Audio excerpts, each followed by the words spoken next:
Okay. So yesterday we learned how to complete the square, but they were kind of simple problems, real straightforward.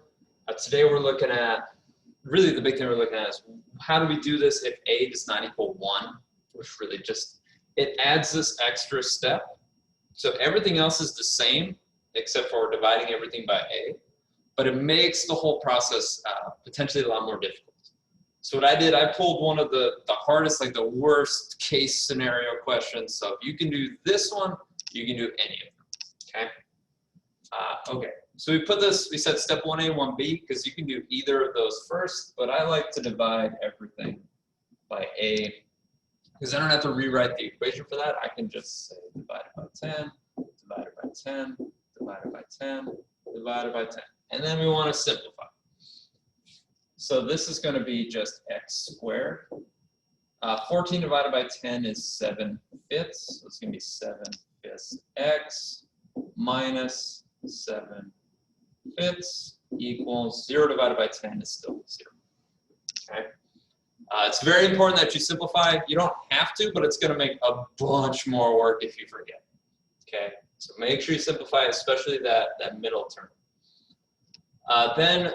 Then it's back to just what we were doing yesterday. So we move c to the right-hand side of the equation. So this is going to become x squared plus 7/5 x, leave a space there, equals, and then we move this one over. So this is also going to be 7/5. I guess this isn't the best example because we have 2 7/5, but that's okay. That's a coincidence that these are the same number. That's not going to happen every time. Okay, step 2, add b divided by 2 squared to both sides of the equation. And then some of you will be saying, wait, Ellis, this is already a fraction. I can't divide a fraction. That's impossible. Okay, calm down.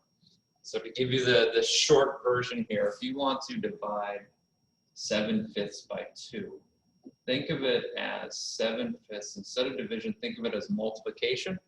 Because dividing by a fraction, you can just multiply by the reciprocal. So instead of dividing by 2, we can multiply by 1/2.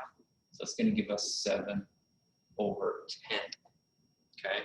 So the short version is anytime you have a fraction here, if we want to divide it by 2, you're just going to double your denominator, leave the numerator alone. Okay. So that's what we're going to add to both sides of the equation is 7/10 squared plus 7/10 squared. Okay, then we want to simplify as much as we can. So this is where there's a lot more work to do. On the left-hand side, it's not more work, it's the exact same amount of work because you know it's always going to be a perfect square trinomial. So this is just going to be x plus, and then the plus part is always going to be what's in your parentheses here. That's always the b divided by 2.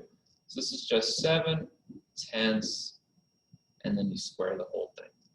Okay, so the left-hand side, not a whole lot going on, right? Don't stress out about that.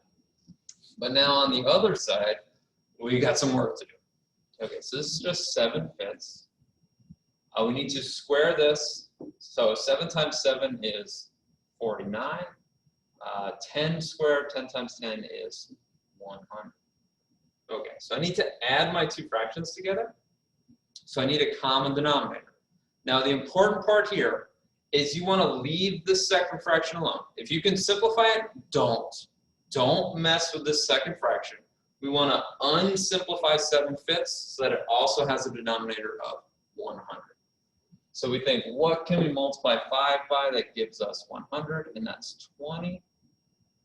So I'm going to multiply both of these by 20, not 22.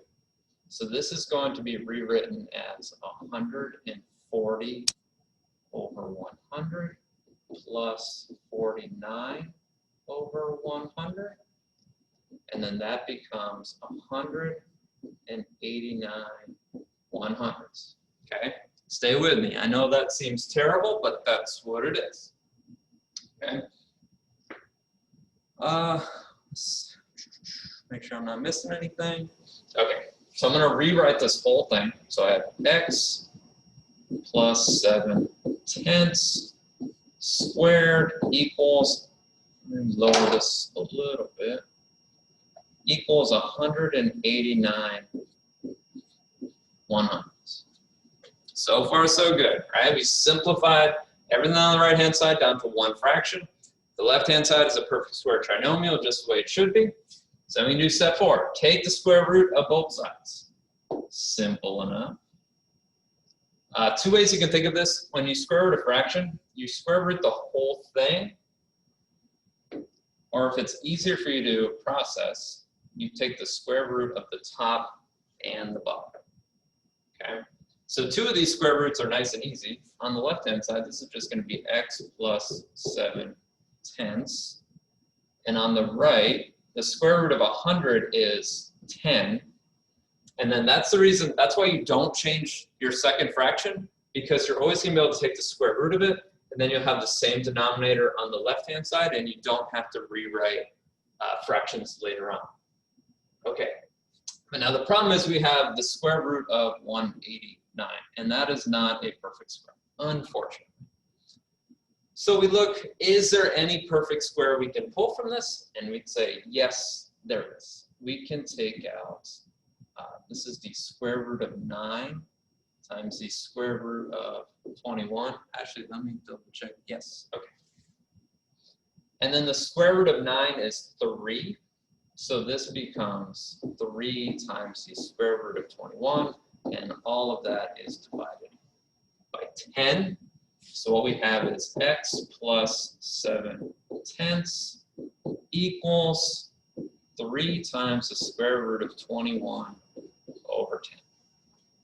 Okay, so all we did there, this whole thing was just taking the square root of our fraction. So square root of 189 over 100 is 3 times square root of 21 over 10. And then we just dropped the square from our left-hand side. So last step, almost there. We just need to solve for x now, so we've got to get x by itself, which basically just means we need to move this 7/10 to the other side. So we're going to say x equals, and then we're going to put that first. So that just makes it a little bit easier to look at.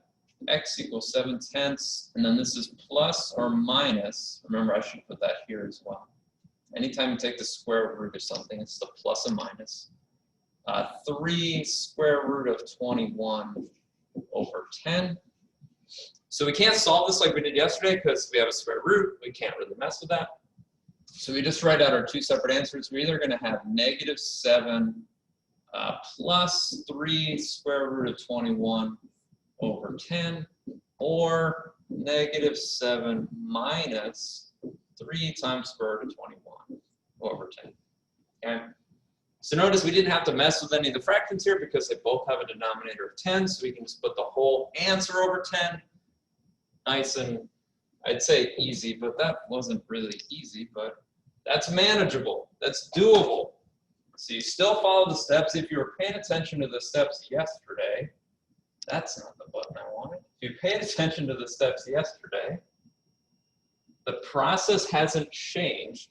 It's a little bit more work because we've got fractions all the way through. We don't get a perfect answer.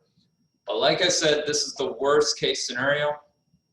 Sometimes you get a perfect square here. The square root goes away. You can solve it. You get 2 integer values. No problem. But sometimes it's a little bit ugly. But y'all are smart. You will figure it out and you'll get 100. All right. Bye.